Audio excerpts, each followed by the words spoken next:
Oke, jadi menurut Fabrizio Romano, jurnalis yang udah pasti kiblatnya fans sepak bola gitu kan, info-infonya selalu benar dan terakhir dia mengupdate tentang perkembangan Rafael Varane ke Manchester United yang katanya deal semakin dekat.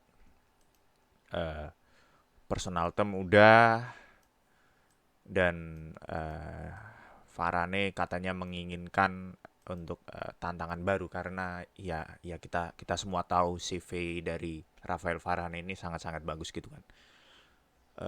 Dia di Madrid tropinya La Liga, dia dapat UCL berkali-kali, La Liga dan dengan eh, Perancis dia juga menjadi juara Piala Dunia dan nggak perlu dipertanyakan lagi kualitasnya dari segi trofi gitu kan. Dan di Madrid dia juga musim lalu jadi andalan dan maksudku pemain ini belum tua-tua amat, masih masih 28 kalau nggak salah dan itu eh, masih bisa lah untuk pindah ke Manchester United gitu kan. Dan menurutku ini akan sangat-sangat upgrade karena dia adalah eh, sosok yang terbukti gitu loh. Dan sebelumnya MU kan nyari-nyari kayak yang gambling yang belum terbukti gitu kan, yang belum punya nama gitu, back-back yang kayak Eric Bailly ataupun Victor Lindelof gitu kan. Mereka bermain di liga-liga lain dan dengan klub-klub yang eh, sangat-sangat yang bisa dibilang papan tengah gitu kan. Dan ini seorang Rafael Varane yang akan ke Manchester United dan kemungkinan besar akan bermain bersama Harry Maguire di musim depan yang mana dia akan memberikan kompetisi untuk Victor Lindelof. Lindelof dan Varane ini akan berkompetisi dan mungkin juga Maguire seandainya Maguire musim depan nggak konsisten. Tapi itu kita harap nggak terjadi ya. Dan ini bisa aja uh, membawa hal positif untuk skuad MU terutama di lini belakang gitu kan. Yang kita tahu Luxo yang sebelumnya katanya angin-anginan mainnya, kemudian datang Alex Telles yang mengancam posisinya di left back, kemudian tiba-tiba So jadi beringas di musim lalu gitu dan bahkan di summer ini dia bawa juga turut membantu Inggris masuk ke final Euro gitu kan. Dan itu sangat bagus dan mungkin aja dengan datangnya Varane di eh, ke MU itu akan membawa eh, hal positif untuk Victor Lindelof ya, mungkin dia latihannya lebih keras, usahanya lebih kuat dan sementara kita tahu Lindelof sangat eh, kalah dalam hal-hal duel seperti itulah. Kita kalau nonton MU, match-match MU itu kita selalu lihat bahwa Lindelof itu sangat kurang di one on one dan sebagainya dan seperti itu dan semoga ini yang dibawa uh, yang bisa ditambal Varane atau paling nggak bikin Lindelof improve lah. Dan di sini aku pengen bandingin Varane dengan Lindelof head to head dari segi statistik karena uh, agak nggak imbang ketika aku bandingin mereka berdasarkan opiniku. Karena aku juga jarang nonton Real Madrid main gitu. Aku lebih sering nonton Lindelof main di MU ketimbang Varane main di Madrid. Jadi aku kurang tahu Varane gaya mainnya seperti apa belakangan ini dan lebih baik dilihat dari statistiknya karena jika aku nunjukin video YouTube highlight Varane kan cuma yang dilihatin juga yang bagus-bagusnya doang gitu. Dan di sini aku buka WhoScore dan dari pertama dari penampilan ya, dari appearance itu di liga ya kurang lebih sama lah, cuma beda dua pertandingan dan ini Menurutku Varane bener-bener andalan ya di Madrid, dia pemain utama gitu kan.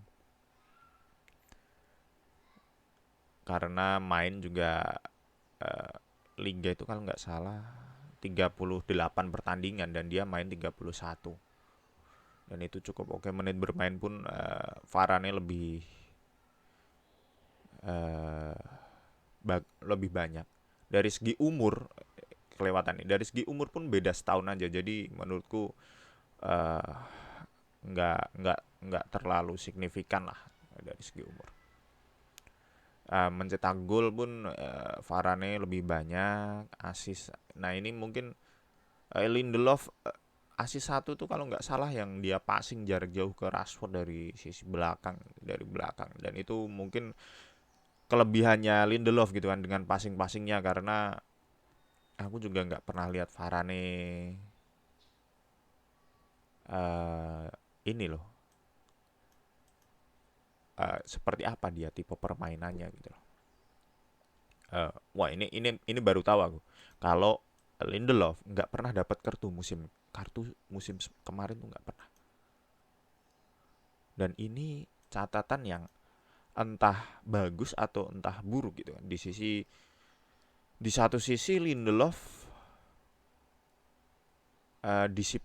disiplinarinya sangat bagus, tapi di sisi lain ketika dia nggak commit foul, nggak dapat kartu, berarti dia nggak pernah, bisa dibilang jarang duel gitu kan, jarang duel. Dan ini jarang melakukan tackling gitu atau gimana lah.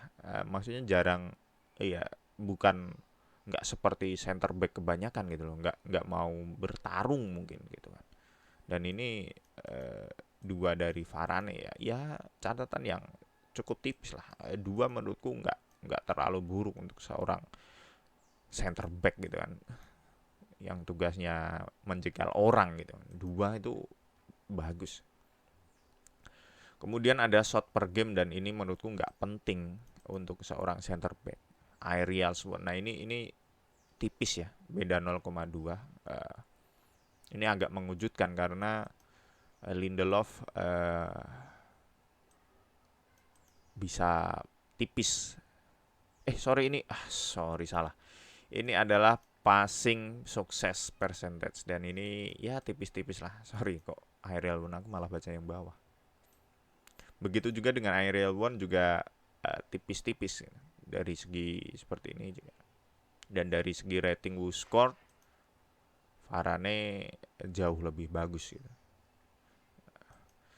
Buka secara defensif, Lindelof lebih banyak melakukan tackling. Tapi secara intercept dia kalah, secara foul Varane lebih sedikit justru dalam uh, melakukan foul. Berarti mungkin aja dua kartu yang didapatkan itu lebih karena tactical foul mungkin, atau kurang tahu juga. Offset nggak penting untuk seorang back, clearance ini Varane jauh lebih banyak, block. Nah ini block pun juga Varane jauh lebih banyak. Dan on goal ini Varane ada satu. Aku juga nggak tahu. Tapi secara stat Varane jauh lebih oke ketimbang Lindelof. Itu. Ofensif. Golnya Varane jauh lebih banyak dan ini nggak terlalu penting ya ke passing. Dan harus diakui di sini Lindelof lebih oke untuk build up, aku rasa ya, dengan uh, kelebihannya di, dan mungkin ini sesuai dengan gaya main tim aja sih. Jadi mungkin menurutku MU lebih banyak melibatkan center back dalam build up, dan itu lebih kita sering lihat ketika MU melawan tim di luar Big Six, di mana MU selalu hampir menguasai separuh lapangan dan itu membutuhkan back-back yang bisa memegang bola. Dan ini kenapa rata-rata passingnya Lindelof jauh lebih banyak ketimbang Varane, mungkin ya karena seperti itu. Tapi eh,